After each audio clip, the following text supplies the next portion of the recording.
So the first thing I just want to talk about is just my memories of DMing for the first time. So the first time I ever Dungeon Mastered was in AD&D.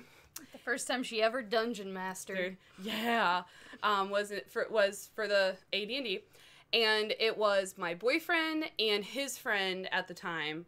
And it was the first time was only 2 people.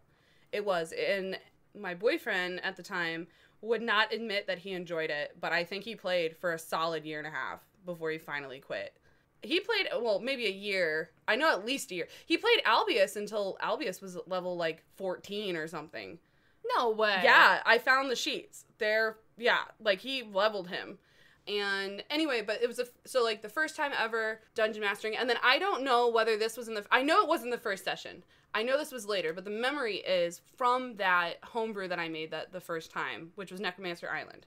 It was James and Adam and Leah, and I think you were there for that one, but it started when Albius, who's a wizard, was peeking into the room of a princess. Albius Dumblebore. Okay, yeah. Not to be confused with the J.K. Rowling character Albus Dumbledore. Yes. Albius Dumblebore. Yeah, my boyfriend at the time thought it was ridiculous, but he decided to make a character just to humor me, and then, like I said, ended up enjoying it. So he had to... Nerd! Yeah, he had to live with that name. They were in a castle, and he was invisible. He cast invisibility on himself, and he was looking into a princess room.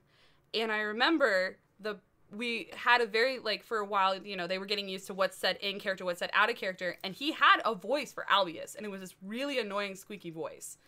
And so I told him... It grates on my memories. Yes, I know.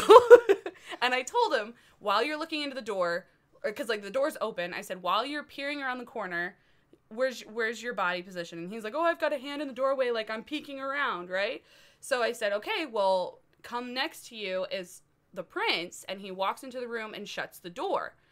And I said, do you move? And he's like, well, no, I can't move. If I move, they can see me. And I said, okay, well, the door's shut on your hand. And he goes, ow! And if you guys don't know, what happens is the minute that you speak or you make some kind of notion for people to look your way, the magic is broken. And so they instantly know he's there and see him, and he got so upset, and I was like, you said ow in his voice. Yeah, you can't get away from that.